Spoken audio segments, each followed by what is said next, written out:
अजित पवारांनी शेतकऱ्यांची फसवणूक केली, कर्जमाफीचं आश्वासन देताना राज्याची आर्थिक परिस्थिती माहिती नव्हती का? राजू शेट्टींचा सवाल। आश्वासन देण्याअगोदर महायुतीनं अंथरूण पाहून पाय पसरायला हवे होते, मात्र आता सरकारकडून शेतकऱ्यांच्या तोंडाला पानं पुसल्याचा हा प्रकार समोर। शेतकऱ्यांचा विश्वासघात सरकारनं थांबवावा, अजित पवारांनी कर्जमाफीवर केलेल्या वक्तव्यावर डॉक्टर अजित नवले यांची प्रतिक्रिया। छत्रपती संभाजी महाराजांच्या पुण्यतिथीनिमित्त पोलीस प्रशासन सतर्क, खुलताबादमधील औरंगजेब कबर परिसरातील पोलीस बंदोबस्तात वाढ, कुठलाही अनुचित प्रकार घडू नये म्हणून प्रशासनाची खबरदारी। व्हीआयपी पासेस धारकांना पहाटे 4 ते 6 या विशिष्ट वेळेमध्ये दर्शन घ्यावं लागेल, तर भाजप नेते सुजय विखे पाटलांची साईबाबा संस्थानकडे मागणी। साई संस्थाननं तिरुपती बालाजी मंदिरातील दर्शन व्यवस्थेचा अभ्यास करण्याची सुद्धा मागणी। उद्यापासून राज्य सहकारी बँकेच्या हाती येणार नागपूर जिल्हा बँकेचा कारभार, सहकाराच्या इतिहासात पहिल्यांदाच एक सहकारी बँक दुसऱ्या सहकारी बँकेवर असणार प्रशासक। गोदावरी नदी अनेक वर्षांनंतर मोकळा श्वास घेणार, त्र्यंबकेश्वर शहरातून वाहणाऱ्या नदीवरील स्लॅब आता काढण्यात येणार। नदीवर कॉन्क्रिटीकरण केल्यामुळे नदी बंदिस्त झाली होती। ईद निमित्त नागपुरात मुस्लिम बांधवांकडून भाजपकडून सौगाते मोदी या किटचं वाटप, तर भाजपच्या जमाल सिद्दीकींनी नागपुरात 100 किट्सचं वाटप केलं। बीडच्या आष्टीमध्ये आमदार सुरेश धस यांच्या वतीनं दावत ए इफ्तार पार्टीचं आयोजन, शहरातील हिंदू मुस्लिम बांधवांची मोठ्या संख्येने या ठिकाणी हजेरी। जळगावच्या भुसावळमध्ये ईद निमित्त बाजारपेठेत खरेदीसाठी मोठी गर्दी, तर मोठ्या मस्जिदला विद्युत रोषणाई। बीडमध्ये आश्रमशाळेतील शिक्षक आत्महत्येप्रकरणी शिक्षकांचं उपोषण, धनंजय नागरगोजे यांना न्याय द्या अन्यथा आत्मदहन करण्याचा इशारा।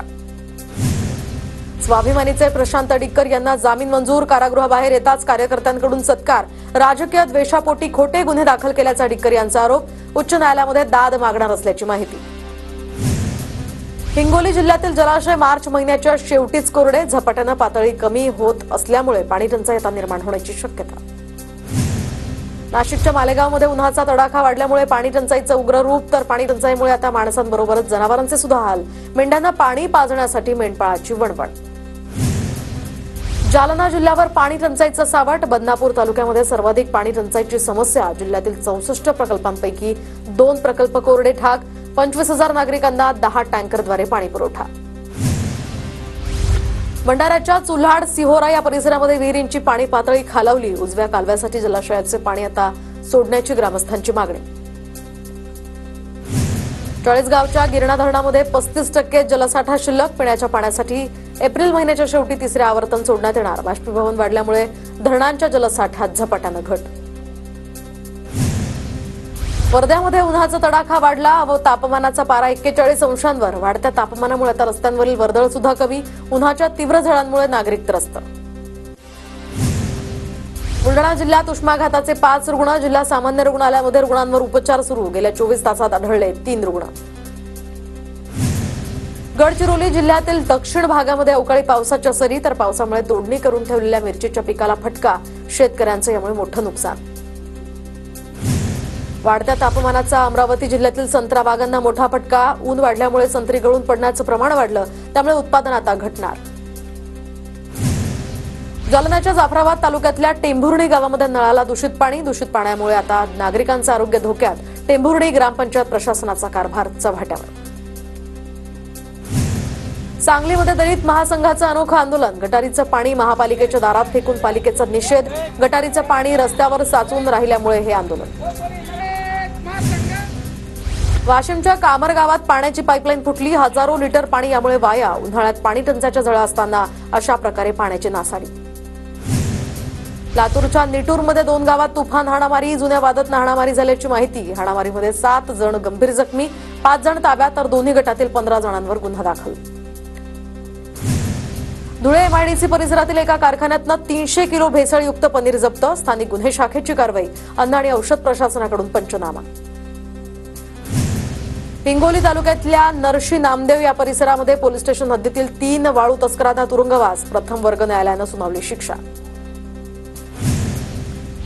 हिंगोलीमध्ये धान्य वाटपात दिरंगाई करणाऱ्या रास्त भाव दुकानदाराचा परवाना कायमस्वरूपी रद्द, तर जिल्हाधिकारी अभिनव गोयल यांच्यासह पथकाची कारवाई।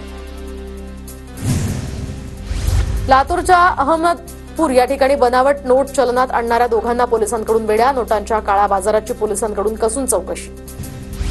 जळगावात फोटो व्हायरल करण्याची धमकी देत अल्पवयीन मुलीचा विनयभंग. एमआयडीसी पोलीस ठाण्यात गुन्हा दाखल. आरोपीला बेड्या. छत्रपती संभाजीनगरमध्ये घरफोडी करणारे कुख्यात गुन्हेगार अटकेत. 11 तोळे सोनं जप्त. महिलेसह तिघांना जवाहरनगर पोलिसांकडून बेड्या. अमरावतीतील अनेक ठिकाणी वाळूंची तस्करी तर वाळू घाटांचा हा लिलाव न झाल्यामुळे वाळू चोरी वाढल्या. तर मात्र प्रशासनाचं याकडे दुर्लक्ष असल्याचं समोर. गोंदिया जिल्ह्यातील किन्हीमध्ये वाळू माफियांची दहशत. अनिल मेश्राम यांच्या शेतातनं वाळूची वाहतूक. शेतात पीक घेता येत नसल्यामुळे मेश्राम कुटुंबियांवर आता उपासमारीची वेळ. अकोल्यामध्ये विद्युत साहित्य चोरी करणाऱ्याला पोलिसांकडून अटक. आरोपीकडनं 3,70,000 रुपयांचा मुद्देमालही जप्त. भंडाऱ्याच्या जमनी गावामध्ये घर टॅक्स वसुलीसाठी गेलेल्या पथकाला शिवीगाळ आणि धक्काबुक्की. 2 जणांविरुद्ध वरठी पोलिसात गुन्हा दाखल. बुलढाण्याच्या सिंदखेड राजामधील जिजाऊंचं जन्मस्थान असलेल्या राजवाड्यात मटक्यांचे अड्डे तर अवैध धंदे बंद करण्यासाठी समाजसेवकांचं इथे उपोषण. सोलापूरच्या करमाळ्यामध्ये गुढीपाडवा आणि रमजान ईदच्या पार्श्वभूमीवर पोलिसांचा रूट मार्च. तर पोलीस निरीक्षक विनोद घुगे यांच्या प्रमुख हजेरीमध्ये कायदा आणि सुव्यवस्था बाधित राखण्यासाठी करमाळा पोलिसांचा रूट मार्च. कोल्हापूरच्या इचलकरंजीमध्ये एका सोसायटीत 4 लाखांचा अपहार. लेखापरीक्षणानंतर अपहार झाल्याचं समोर. सोसायटीच्या सर्व पदाधिकाऱ्यांवर गुन्हा दाखल. नाशिकच्या मालेगावमध्ये वाहतूक पोलीस ऍक्शन मोडवर. तर बेशिस्तपणे वाहन चालवल्यानं थेट दंडात्मक कारवाई होणार. नांदेड पूर्णा रस्त्याचं काम 3 वर्षांपासून रखडलेलं. लोकप्रतिनिधी रस्त्याचं काम करत नसल्याचा ग्रामस्थांचा आरोप. रस्त्यावरील धुळीमुळे शेतपिकाचं प्रचंड नुकसान. चंद्रपूर शहरातील जटपुरा गेट परिसरातील वाहतूक कोंडीचा प्रश्न आता मार्गी लागणार. शहरामध्ये इंटेलिजंट ट्रॅफिक सिस्टीम उभारणार. जिल्हाधिकाऱ्यांची माहिती. गोंदिया कोल्हापूर एक्सप्रेसच्या संरचनेमध्ये बदल. गाडीचे डबे आता वाढवण्याचा निर्णय. महाराष्ट्र एक्सप्रेसचा प्रवास होणार 1 जूनपासून अधिक आरामदायी. रेल्वे विभागाची माहिती. हिंगणघाट तालुक्यातल्या पिंपळगावच्या महावितरणच्या उपकेंद्राला ISO मानांकन. तर ग्राहकांना गुणवत्तापूर्वक आणि अखंडित सेवा देण्यासाठी उपकेंद्राचं अत्यंत उत्कृष्टरित्या नियोजन. सांगली मिरज कुपवाड महापालिकेचा 1,132 कोटींचा अर्थसंकल्प सादर. कोणतीही करवाड यामध्ये नसलेला अर्थसंकल्प प्रशासकीय महासभेत मंजूर. तुळजाभवानी देवीच्या चरणी अज्ञात भाविकाकडून 1 किलो 100 ग्रॅम वजनाच्या सोन्याचं दान. तर मंदिराच्या सिंहासन दानपेटीमध्ये अज्ञात भाविकांकडून सोन्याची 11 बिस्किटं अर्पण. दान केलेल्या सोन्याचं मूल्य जवळपास 1 कोटींच्या घरात. शनी अमावस्येनिमित्त श्री क्षेत्री शनी शिंगणापूरमध्ये लाखो भाविकांची दर्शनासाठी गर्दी. देवस्थान जिल्हा प्रशासनाकडून भक्तांच्या सोयी सुविधांसाठी मोठी तयारी. नांदेडमधील माहूरच्या रेणुका देवीच्या चैत्र नवरात्रोत्सवाची आता धूम. तर त्याची तयारी सुद्धा संपूर्ण. गुढीपाडव्यानिमित्त उद्या रेणुका मातेची महापूजा आणि विविध धार्मिक कार्यक्रमांचं इथे आयोजन. भारतीय नौदलातील निवृत्त युद्धनौका विजयदुर्ग बंदरात दाखल. तर ही युद्धनौका कुणकेश्वर समुद्रामध्ये स्थापित केली जाणार.